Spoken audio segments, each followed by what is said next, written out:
The Indian automotive journalism scenes are different from the world, and I really needed to get some insights in this field. And what better way than to get some deep insights into this field than by an Indian automotive journalist himself? So, today we have with us Tirth Pandya, who is a freelance automotive journalist.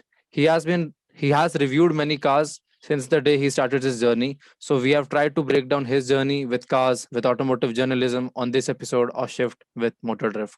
So welcome, Tirth Bhai. Glad to have you on the podcast. Thank you, Rishabh. It's great to join, and Indian automotive journalism industry is a very big family, and it's glad to have a meeting with someone from the family. So yeah, Hmm. thank you. Yeah. So my first question for you is that when did your journey with cars start? Like at what age did the interest in cars start to kick in? Uh, if I'm not wrong, I was barely 5 or 6 years old. I had a plethora of models and toys to play with cars.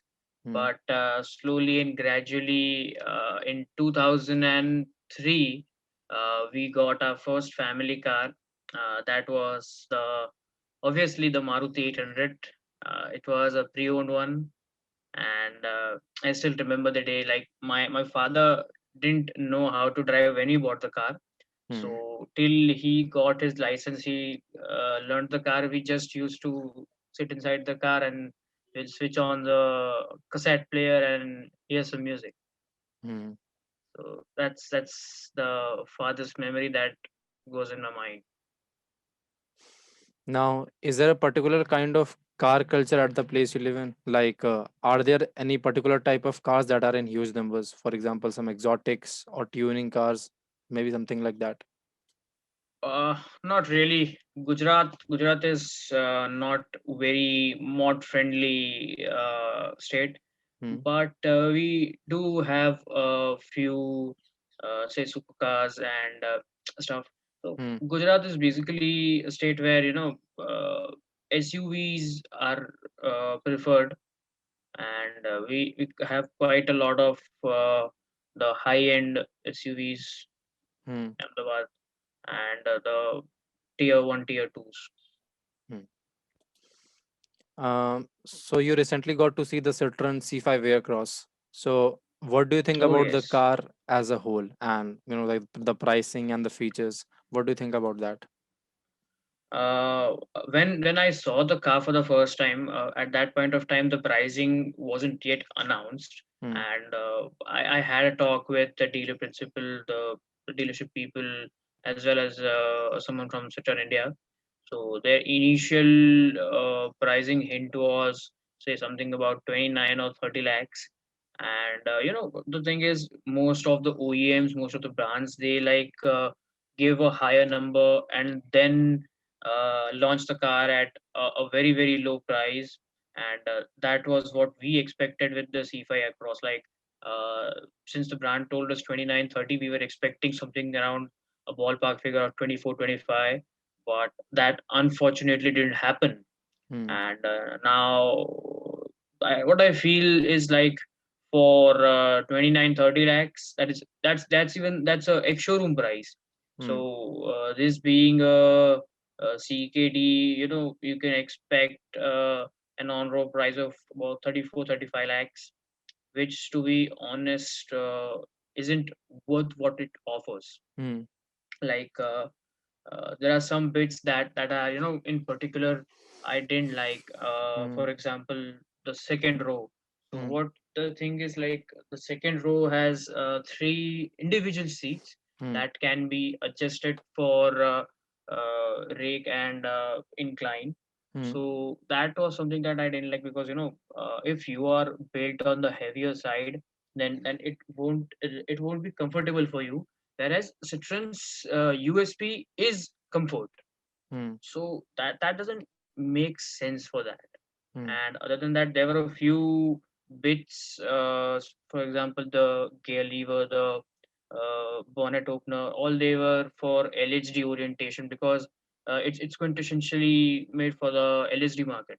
So Hmm. they have did a makeshift job of converting it into an RSD and bringing it in India. So look, what I prefer is like once they'll achieve 100% localization, and then they have to improve a few bits. Say yeah, there's no armrest in the second row, so that's Damn. something which they have missed. No armrest for 35 Uh, lakhs.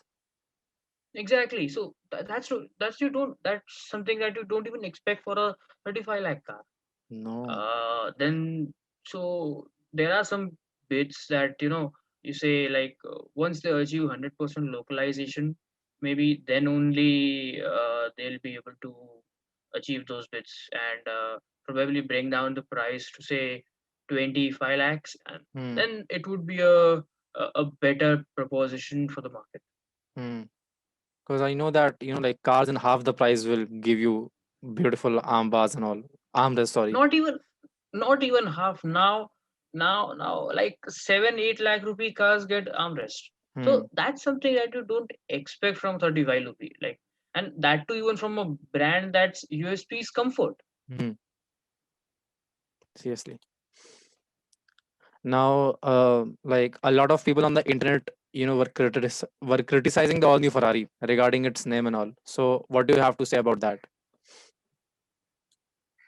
uh Supercar scene is something which is very name featured, and people love those names that cannot be pronounced, and that cannot even be read. Hmm.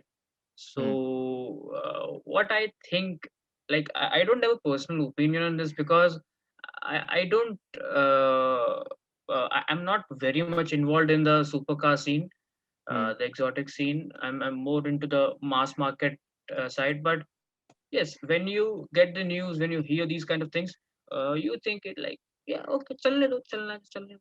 Hmm. Because all the buyers who are into this kind of stuff, all they want is something what gives them a status symbol. So Hmm. you don't buy a Rolls Royce for say its name. You Hmm. buy the Rolls Royce because it's a Rolls Royce. Hmm. So that is what I expect from Ferrari. Hmm. And what do you think about, people criticizing the all new Tata Safari on its name? Okay, so I spent a day with the Safari, and I found the Safari to be a very good proposition. Hmm. It's something that it's a Harrier. So like the name, I've seen the original Safari, the Diecor, the Varicore, Hmm. and when you see this name plate on this very car, then you feel that it's not worthy of the name Safari. Hmm. But keeping the name aside, the product is very worthy. Hmm. Like it's got everything that is needed for today's kind of requirement. See, if you want to buy a car that is around 20-25 lakhs, and you have you live in a joint family, you want a Hmm. 7-seater, you want a capable car, Hmm. you want something that is proved reliable. Hmm. So then the Safari is a very good proposition, considering it's a Fiat multijet. The Hmm. engine is quite regardless. Like Hmm. it doesn't have any issues. It's sorted. Hmm. It's quintessentially it's if not for the Safari, I was comfortable with the name what they had earlier. I guess it Gravitas. was Gravitas. Gravitas. Yeah. Uh, at the so what Mr. Pratap Bose said that it was the Safari from the beginning, but Hmm. I didn't believe him, Hmm. because the internal code name was what was it? It was H5X. No, it was H7X, Hmm.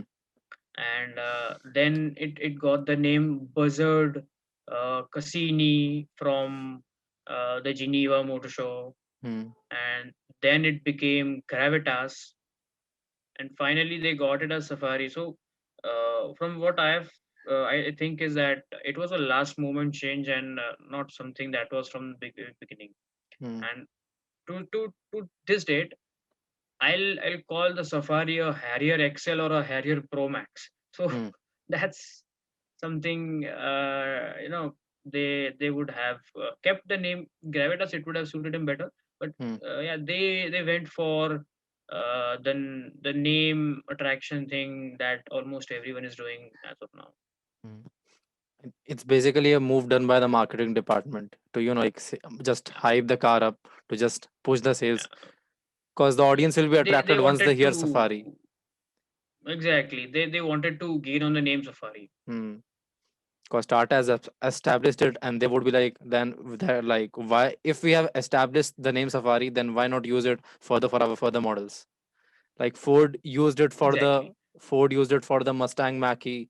Then, like, Suzuki recently launched the Hayabusa third generation, and people were like, it doesn't feel like a proper Hayabusa, so why have you given the name Hayabusa? Well, it sells. Simple. See, yeah, that's thing from the marketing side of the things, that when you want to gain on a name, Hmm. you try to encash that. So we already know that the Jimny is something that is on the same grounds. It's not the first time a manufacturer has taken this route. So yeah, that's something that I expect to happen a lot in the coming years. Hmm. Now, since the future is of EVs, then how long do you think that it will take us Indian manufacturers to make world class EVs?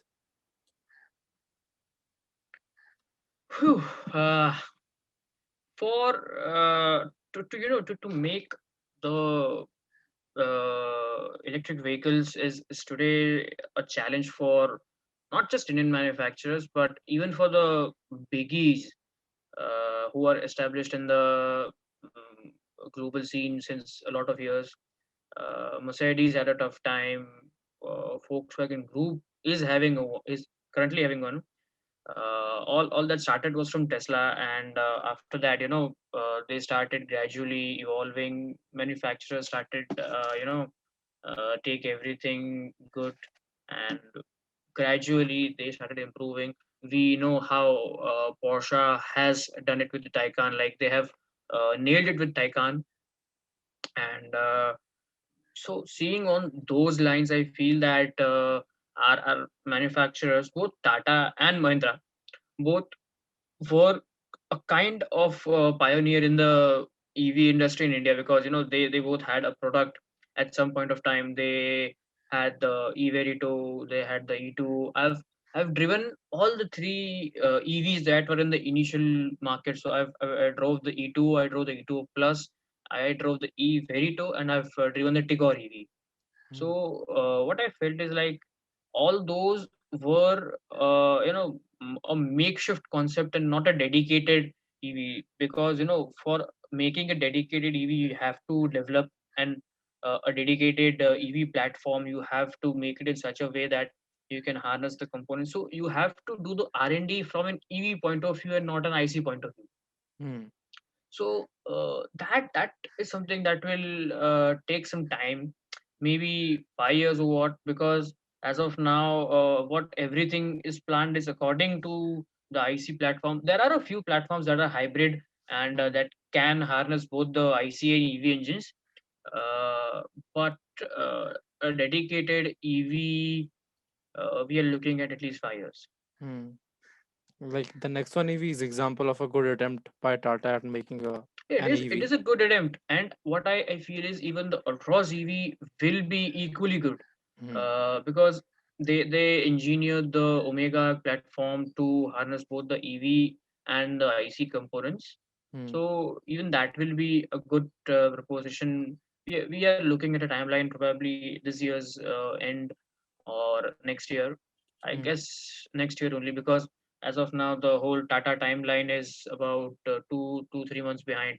Hmm. Other than that, because we were expecting the HBX around this time, but there's no news as of now. Hmm. But yeah, Once the Ultras EV is in the market, then we are looking at a constant flow of EVs, probably one per year, two per year, because the this thing Mahindra was supposed to collaborate with Ford for the Aspire EV thing, but I don't think that's happening now. Hmm. Other than that, we have a few EVs that may come the next year also.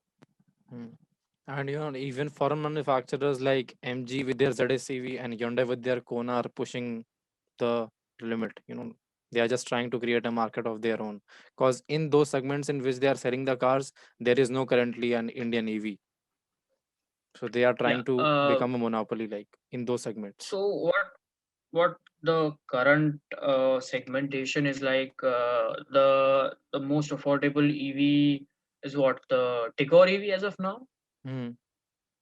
and after Tigor it's the Nexon, Hmm. and after Nexon it's the ZS, and after ZS is the Kona. So Hmm. as of now, all of them are in their own league, Hmm.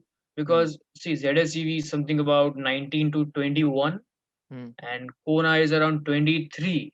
Hmm. So all of them have their own segments. Kona, I feel, is there's a scope of improvement. There's a lot of Hmm. scope of improvement, to be honest, Hmm. because the leg space is something that I quite didn't enjoy. Hmm. Heck, even a Honda City has a better leg space than a Kona EV. Hmm. So that's something that I would like to see them improve, because it's a CPU, and Hmm. if they do a CKD in India, then you might be seeing the prices around the ZSEV. Hmm. MG has done a very good job with the ZSEV. Hmm. They got it updated for 2021. They increased the range. I'm yet to drive Hmm. the new model, but what from what I've heard, that they have done a very good job. It's a good package, because for Hmm. 20 23 lakhs, or what, 21 is the ex showroom, Hmm. and 23 24 is on road. Hmm. So for 23 24 lakhs, you get about 400 is their declared range, and it can easily deliver about, I guess, 200 250 won't be an issue for it. Hmm. So that kind of commute is something, 200 kilometers is what Surat Ahmedabad, 300 kilometers is easily doable. Hmm. So, Now, since you have ridden the Ather 450X, what do you think about it as an everyday scooter? uh, see, first thing that is a bit of a point of debate is that the Indian government, they haven't thought of EVs as of now, and they don't have plans for the manufacturers of the public. The Ather 450X costs 1.8 lakhs in Ahmedabad, whereas it costs 1.4 in Bangalore, 1.4 in Hyderabad, and probably 1.3 in Delhi. Hmm. So they need to have, so what the scene is like, Bangalore, Karnataka, Hyderabad, and Delhi. They have state subsidies Hmm. for this, and Gujarat doesn't have any. So at 1.8 lakhs, Ather is something, that's not a value proposition. Hmm. It's not for it's not even, you can't even consider buying it, because at 1.8 lakhs you don't see there's a point in buying that thing. But keeping the price aside, it's a very good product. You know what I feel that they should be doing is that, they ditch the touch screen and the extras, and they get an affordable version in the market, say about 90,000, 1 lakh rupee, and that is when they'll get their quantity. But I already had this talk with Tarun Mehta, and he's like, we won't be doing this, because we want to be known as the premium EV makers, and that's why they are still sticking it to the 450X, Hmm. and the product is very good. Hmm. A bit noisy, but yeah, that's about it. They need a better dealer partner, that's for sure. I didn't quite had a experience with them. And the product, the range that their tested range is about 115 kilometers, but they claim a true range is about 85 kilometers.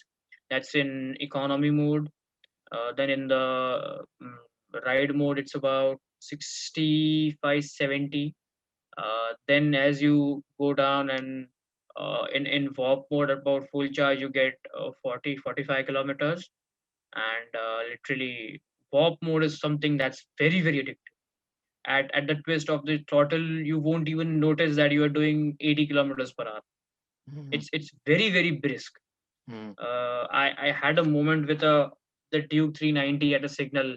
He was continuously revving, and I was like, ठीक है, तू निकल मैं जाता हूँ." And as soon as the lights turned green, I was in warp mode and I twisted the accelerator at full throttle, and just in time, like I overtook him and I was doing 85, 90 kilometers per hour in no time. Hmm. So you that is very addictive. Well, they had a product called the Ather 340X, as far as I remember, 340x. but it Yes, failed. yes, that was their initial launch product. It did not fail. Hmm. That What happened is they pushed customers towards the 450, then the 450 plus, and then the 450x. Hmm. So they themselves created such a requirement and market that they discontinue the 340. Hmm. Now, like also you have driven the Mahindra Thar. So what do you think? Like, will it take over the country as India's favorite off-roader? Whew. I think I'm gonna get a few threatening calls, but I would call it an off-roader. Hmm. It's a soft roader for God's sake. Hmm. Mahindra Thar is a lifestyle vehicle. It's not Hmm. an off-roader. It was an off-roader. It might have been off-roader, but the Hmm. current generation, no, it's not. It's not an off-roader. It's not a serious off-roader, because when you start doing serious things, you'll feel that this vehicle has, you'll get a feel that डर लग रहा है, ये नहीं करना है, because people who have gone into a ditch, they broke their radiators, they've got their bumpers off and whatnot. So it isn't exactly engineered for hardcore off-roading. You can't go rock climbing on that. Hmm. So that's something that the Thar I feel cannot do. Hmm. It might, but it's not that capable. Say as compared to a Force Gurkha, Hmm. or uh, an OG Thar. But as a lifestyle vehicle, it's a very good proposition. I've What I drove was the diesel automatic, and it's very refined. You won't feel that there's a 2.2 liter mHawk underneath. The shifts are very smooth. It's very smooth. Like you can drive it like a sedan driver. Hmm. If you're a sedan driver, it's very good for you. For 6-speed torque converter, it's brilliant. Hmm. And that's the thing with torque converters. Like I prefer torque converters more than any gearbox, be it Hmm. DSG. Like I hate DCTs. Hmm. And so yeah, the Thar is something that I see as a lifestyle vehicle, as a weekend fun vehicle, as a secondary car. It can never be a primary car. Hmm. And to be specific, I won't even recommend buying a petrol automatic.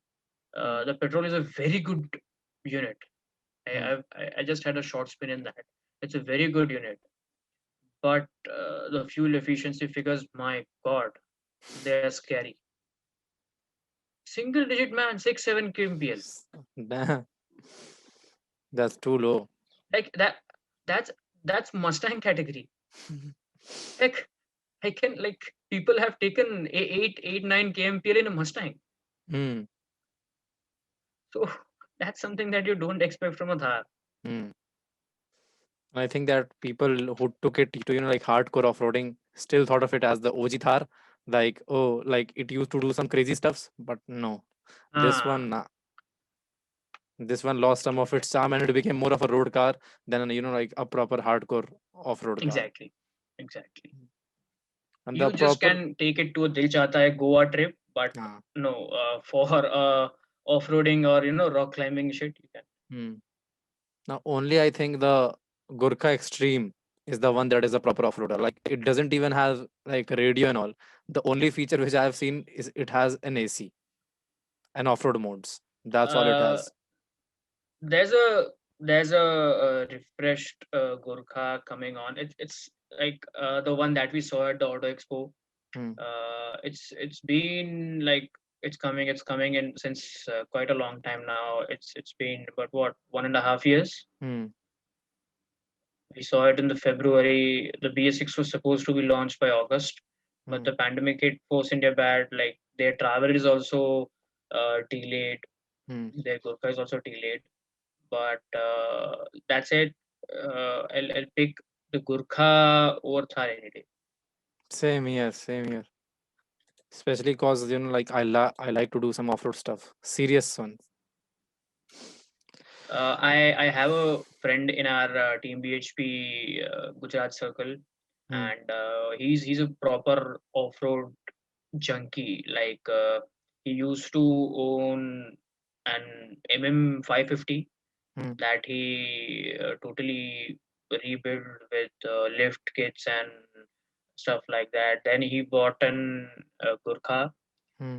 Like he does some serious off-roading, Hmm. and a few months back he broke his differential and he made the Gurkha two-wheel drive. Hmm. Um, Serious one. Serious. He's too serious regarding off-roading. Great. Serious. Yeah, as on my circle, we have a new Thar. We have a Thar 700. Hmm.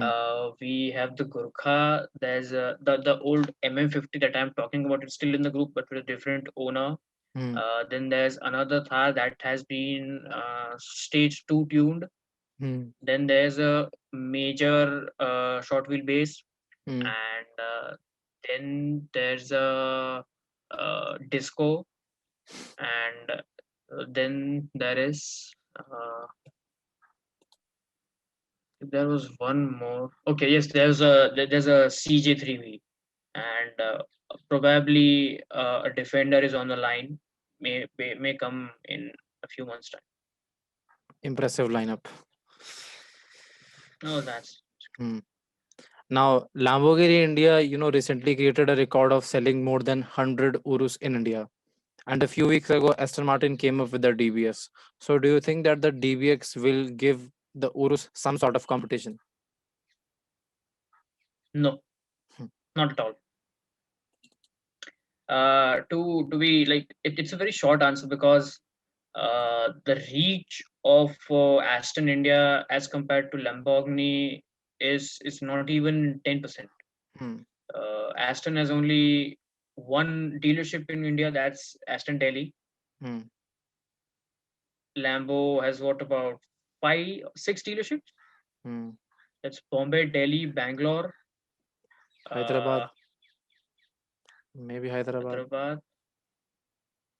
Yeah, no, no, Hyderabad is there. Hmm. I guess Chennai has one. Hmm.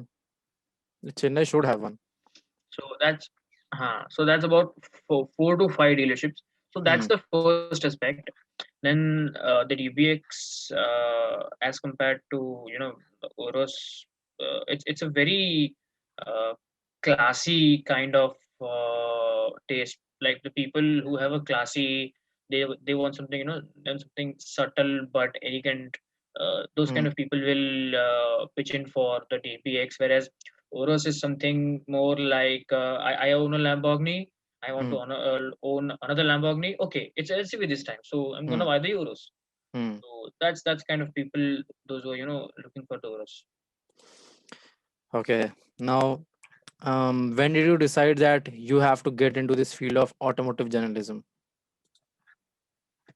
uh, Professionally, I started out only the last year when the Hmm. pandemic hit, but unofficially and in that regard, I'm in the industry since the last 3 years, three Hmm. or 4 years now.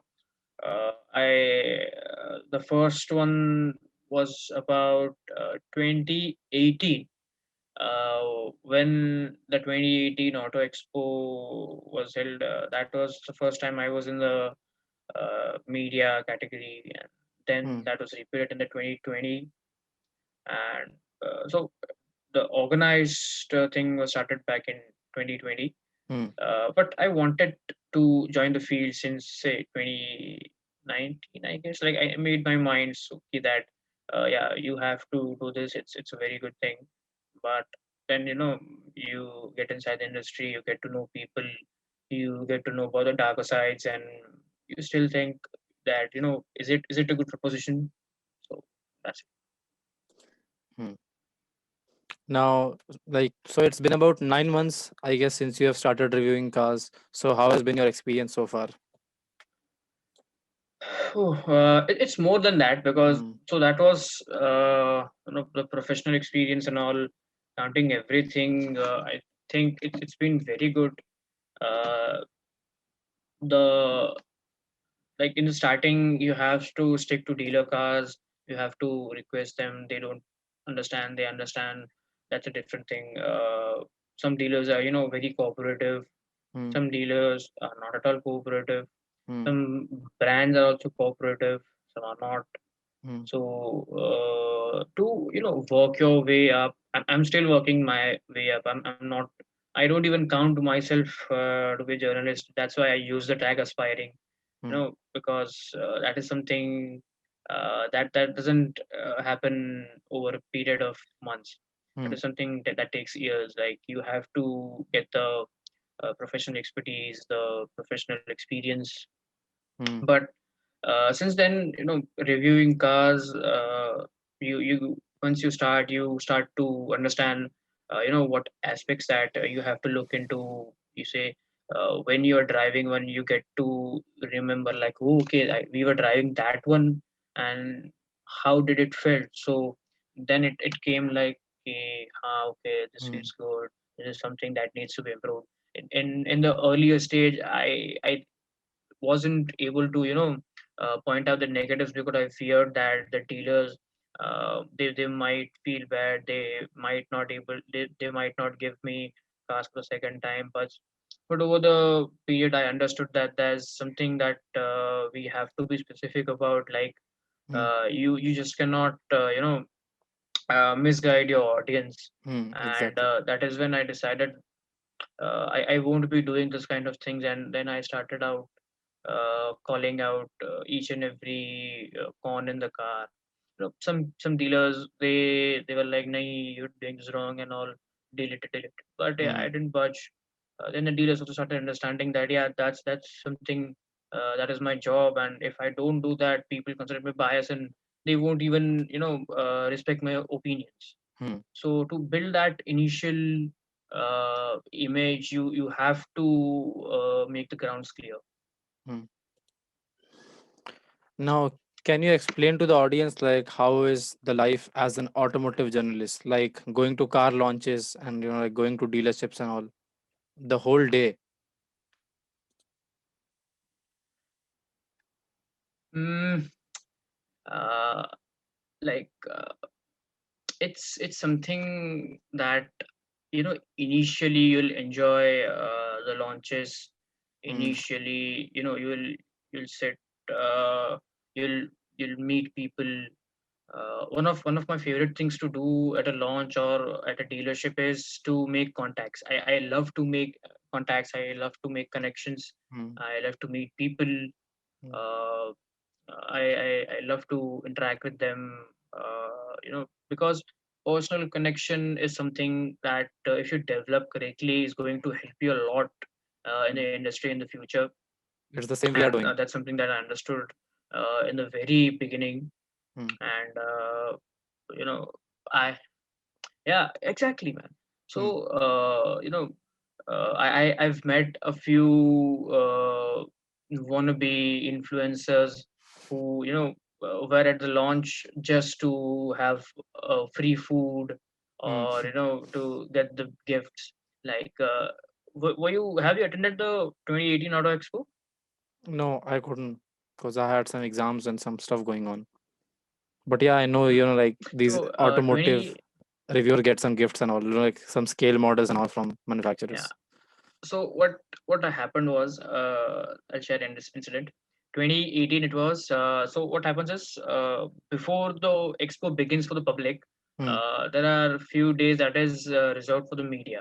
Hmm. That is about 2 or 3 days, if I'm not wrong, about 2 3 days, Hmm. and that is only for the media people. There's no general public, Hmm. and there are a lot, like a lot, uh, maybe a figure of 600 700 journals Oof. from different publications around India, and some of them are serious, no doubt. Some of them Hmm. are legitimate, Hmm. but in the sea of legitimates, there are a lot Hmm. of illegitimates, Yeah. and they'll fight for gifts.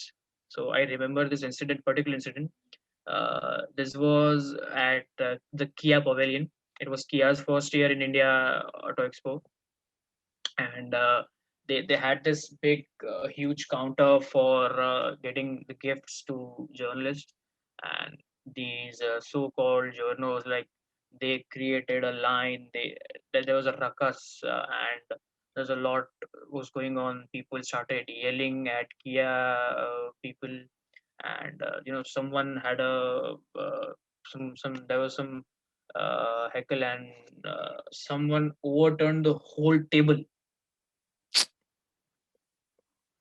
That was then there was a similar thing that happened at Toyota Pavilion. Some old aged Dadaji, probably 50 55, he started yelling कि हमें इंसाफ चाहिए, media के दोस्तों को gift दो वरना हम तुम्हारी गाड़ी के बारे में अच्छा नहीं They लिखेंगे. That was live, man. And at that point of time, you are like, क्या हो रहा है ये? are threatening the manufacturer. Yeah, yeah, खुलेआम. अच्छी बात थोड़ी ना है. It's not a good thing. So These are some of the that's things that something are that not talked about. yeah. Hmm. And It's only it's you the as darker side that I was reviewer talking get to about. see. Yeah. And there's a lot of things that happen. Some big names. They are. If you sometimes feel that this reviewer is talking a bit biased, Hmm. and then when you dig deeper, you come to know about the roots, and there are some so-called featured reviews and Hmm. featured stuff that are not even declared to the Hmm. audience, that people don't even know. Hmm. Uh, so that's something that cannot be talked on a big platform. Hmm. But yeah, there's a lot of dark things happening. Hmm. Now, has COVID affected this field of yours? Has it affected it? Definitely, Hmm. yes, it is. Uh, People, like, media guys giving out, it's been stopped. The launches have been postponed. The launches have gone digital. Uh, Digital launches, at a point of time, yeah, at certain point of time, it felt good, when the pandemic was, just beginning. We were in lockdown, and MG had it, Skoda did it, Mercedes did it. So at that point of time, it felt good. Okay, okay. But now, when you're, fed up being home, you want to go out, drive a car, you want to check out a car, and that's when the reality hits you that that's not possible, the current Hmm. situation, and that's not happening. Yeah. So yeah, it has affected. Hmm. So, do you plan on going into this field like fully all in future? Like currently, if you are freelancing, so do you plan on like going into this field all in?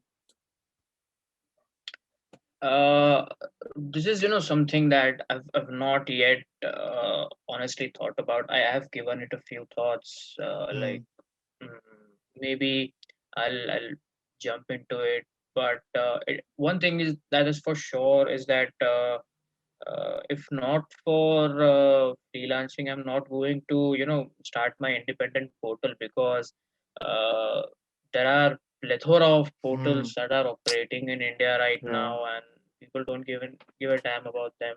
Hmm.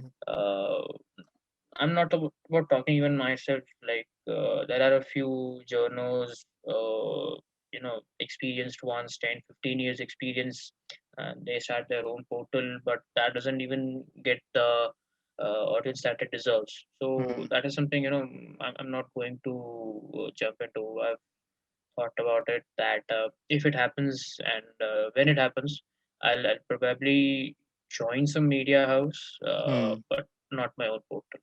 That's Yeah. There are some 4 or 5, I think, established automotive, like these outlets, and then the rest of all are just, like small outlets, and all like they push out similar content, but yeah, they don't get big. it. The increase in number is huge. Like Hmm. when you just type this review on YouTube, and you get to see of at least 1,000 videos. People have coined new terms like full walk around review, concept car review, Hmm. and and that's not even a new portal or some newbie. That's a well established portal with a million subscribers. So Hmm. the thing is, from these 7 8 so-called established players, Hmm. their content is also quality is going down, because Yeah. most of their primary source of income is either print or broadcast. Hmm. And as of now, print and broadcast both are in a very debt-ridden situations. Yeah. Few acquisitions are happening Hmm. left, right, and center. People are leaving Hmm. the media houses, investment issues, so Hmm. lots of them happening. Yeah. So one and for all, you want to think and stop, because see, you when you research about even say the pay scale, Hmm. it's not that good, to be very honest. Hmm. The starting uh, starting salary for a fresher is about 15 to 20,000, Hmm. and when you need to report to a city like Bombay, Delhi, or Pune, Hmm. that's not sufficient for you Yeah. until and unless you are living in that city. Hmm. So, like, yeah. So now we are finally on the final question. So, do you have any parting words for the audience? Parting good for the audience. No, there's one thing that I wanted to share with my audience, to every automotive influencer, journalist, bloggers audience, is that don't believe everything that you see in the first time. Do a bit of your research, because everything that looks there is not true. Mhm. And stay away from unprofessional content, because that's something that has spread out in the last few years. Uh, there are some YouTubers, also journalists, who without any expertise, without any opinions, have started reviewing cars, and just because of their image or their following, Hmm. they are followed, and they're followed religiously. Some of them are pretty big names, Yeah. and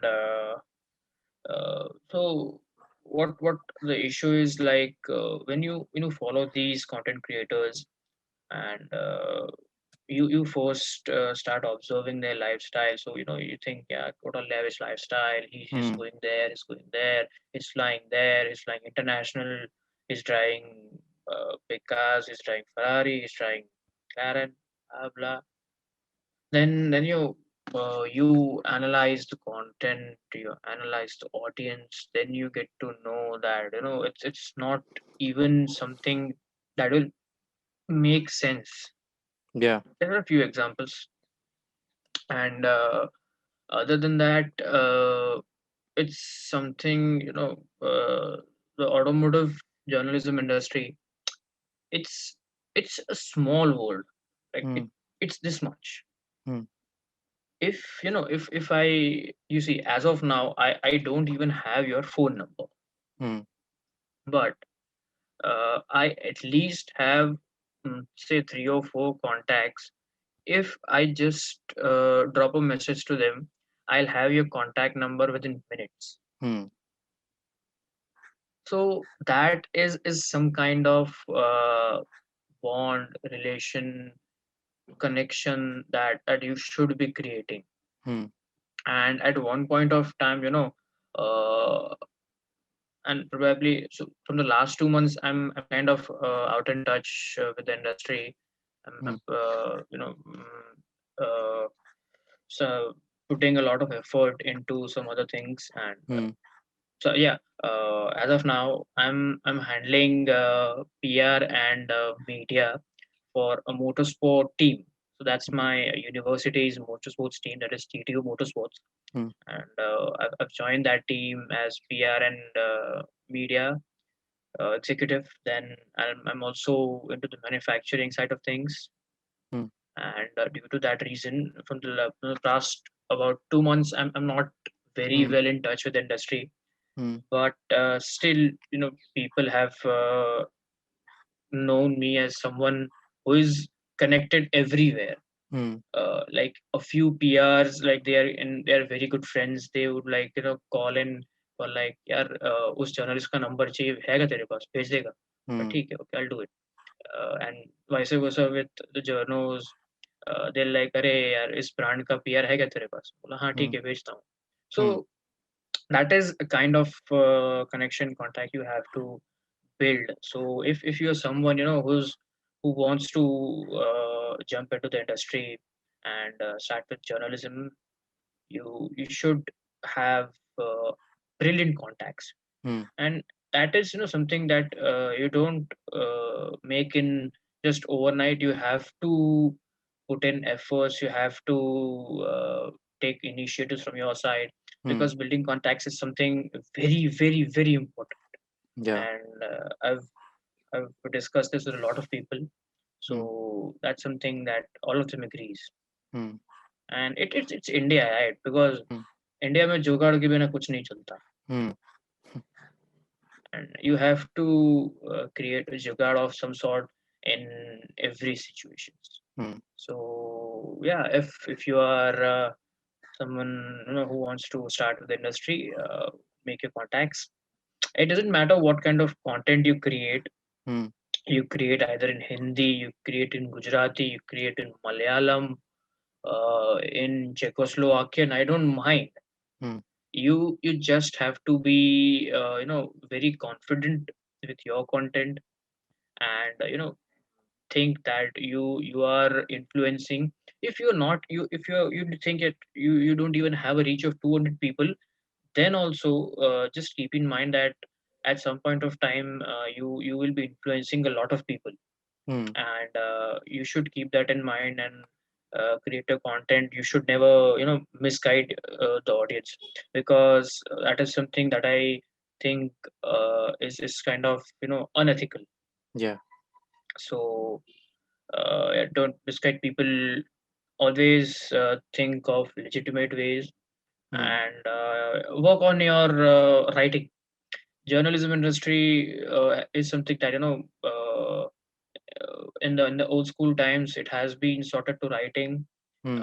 communication. So that two skills have to be improved.